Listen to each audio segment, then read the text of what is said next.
Hello friends, welcome back to our channel. जैसे कि आप सभी जानते हैं, आज पुलिस कांस्टेबल का एग्ज़ाम था, तो इस बारे में थोड़ा सा हम लोग डिस्कस कर लेते हैं। देखिए, सबसे पहली बात, ये जो एग्ज़ाम था, ये आपका जो है आपका कांस्टेबल का एग्ज़ाम है, ना कि कोई बड़ा एग्ज़ाम है। यानी कि एक सिपाही की पोस्ट का एग्ज़ाम है ये। लेकिन जिस तरीके से कमीशन ने इस पेपर को डिज़ाइन किया है, उससे ये बिल्कुल भी नज़र नहीं आता है कि ये कांस्टेबल के लायक का पेपर है। कहने का तात्पर्य ये है कि जिस तरीके से इसमें जीएस पूछी गई थी या जो भी क्वेश्चन डाले गए थे, वो आपके पोस्ट के अकॉर्डिंग थोड़ा सा टफ़र साइड पे थे, है ना। अगर हम बात करें तो प्रश्नों का जो स्तर है वो थोड़ा सा ऊपर है, जो कि अपेक्षित नहीं है, खासकर तब जब आप कांस्टेबल का एग्ज़ाम ले रहे हो। अगर वीडियो वीपीडियो या पटवारी या उससे ऊपर का लेवल 4-5 में अगर ये एग्ज़ाम होता, तो इस चीज़ को स्वीकारा जा सकता था कि हाँ, ये पेपर ठीक लेवल का बनाया है। लेकिन अगर इस स्तर को देखें तो जो भी कैंडिडेट आज पेपर देकर आए हैं, वो पूरे निराशा के भाव से लबरेज हैं। उन्हें ये लगता है कि हाँ, हमारी तैयारी में चूक है, जबकि ऐसा बिल्कुल भी नहीं है। बहुत सारे कैंडिडेट इस पशुपेश की स्थिति में हैं कि उनका स्कोर अच्छा नहीं बना या उनकी तैयारी में कोई कमी रहेगी। ऐसा नहीं है। कई बार क्या होता है कि कमीशन ने जो पेपर डिज़ाइन कर रखा है, उसके बेस पे भी ये सारी चीज़ें क्लियर होती हैं, ठीक है। तो आपको बिल्कुल भी इस चीज़ को लेकर अपने आप पर बिल्कुल ये नहीं लेना है कि हाँ, मेरी तैयारी में कमी है। देखिए, आपने जो तैयारी की थी वो ठीक है, मतलब आप पोस्ट के अकॉर्डिंग ही तैयारी करोगे। जो आपका एग्ज़ाम होगा, जो आपका पोस्ट है, उसके अकॉर्डिंग ही तैयारी करोगे।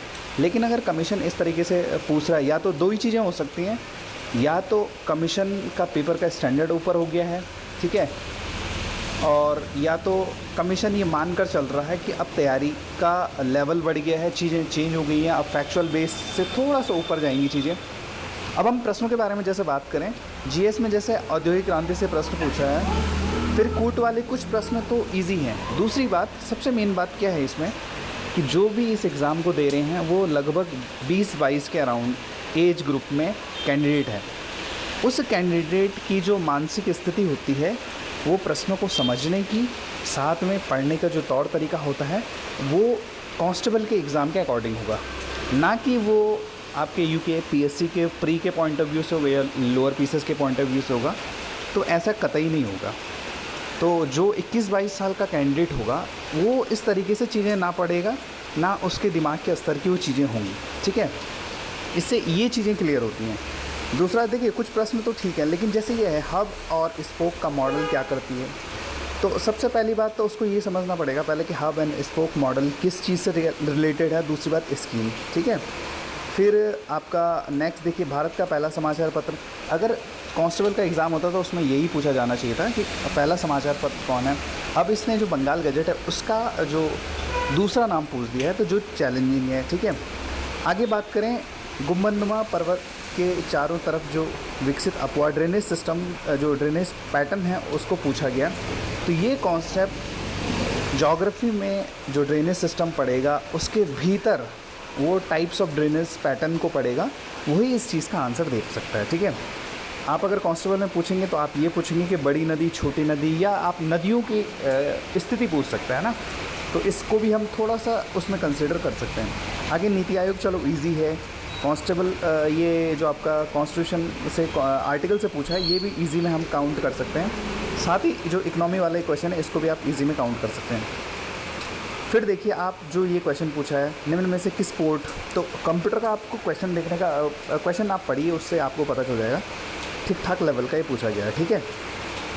फिर आगे करंट से क्वेश्चन है, फिर ज्योग्राफी का है, ठीक है, फिर एलएसबी।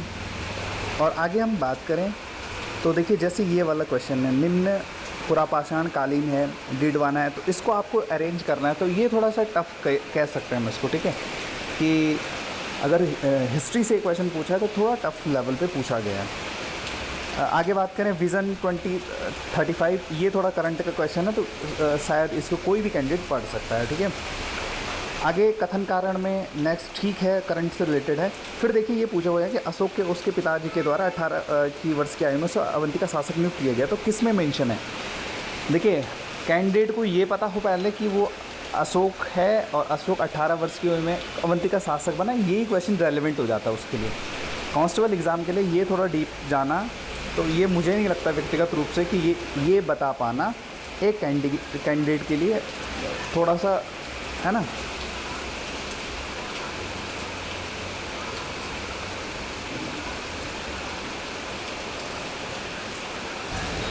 जो इसने रीजनिंग वाला क्वेश्चन जैसे पूछ रखा है ये, तो रीजनिंग वाले क्वेश्चनों को भी देखें तो आप देखिए जो 33 है, 32 ड्यूरेबल है, लेकिन 31 जैसे टफ़ क्वेश्चन है, और 33 है जैसे, और 35 वाला है।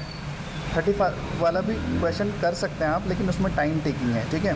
फिर 36 वाला देख लीजिए।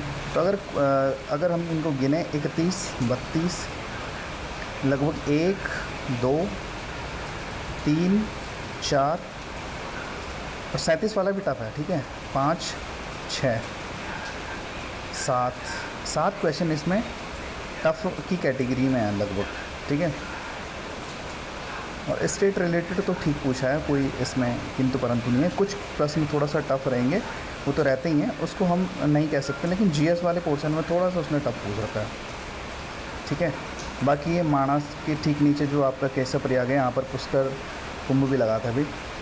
ओवरऑल अगर हम बात करें तो जो ये है जीएस वाले में थोड़ा सा टफ है ना, लेकिन उत्तराखंड ठीक पूछी है इसमें। हिंदी के बारे में बात करें तो हिंदी ठीक है, हिंदी में आपका कुमाऊनी वाला पूछ रखा है इसने। गढ़वाली कुमाऊनी अगर लगभग पूछ ही रहा है ना, तो इसमें तो ठीक है। हिंदी में अगर हिंदी की बात करें तो इस पेपर में हिंदी लगभग इस पेपर के अकॉर्डिंग लगभग सिमिलर ठीक पूछ रखी है, जो पूछी जानी चाहिए। अदरवाइज़ जो उत्तराखंड वाला पोर्शन है वो भी लगभग ठीक है, करने लायक है, हालांकि थोड़ा सा टफ है। टफ इस सेंस में कि कांस्टेबल के एग्ज़ाम के अकॉर्डिंग, ठीक है। लेकिन जो जीएस वाला पूछा है वो बहुत बाउंसर है ना। तो इसमें ये हमारा एनालिसिस है। बाकी देखिए, जैसे अब इसमें ये है कि अगर आंसर की के बाद क्या चीज़ें होती हैं, लेकिन बहुत ज़्यादा उम्मीद नहीं की जा सकती है इसमें। कट ऑफ बहुत हाई रहेगी, या वैसे यहाँ कैंडिडेट के मार्क्स लाने टफ हो रखा है ना। बाकी इसमें इतना ही, मिलते हैं किसी नई वीडियो में। Thank you, have a nice day.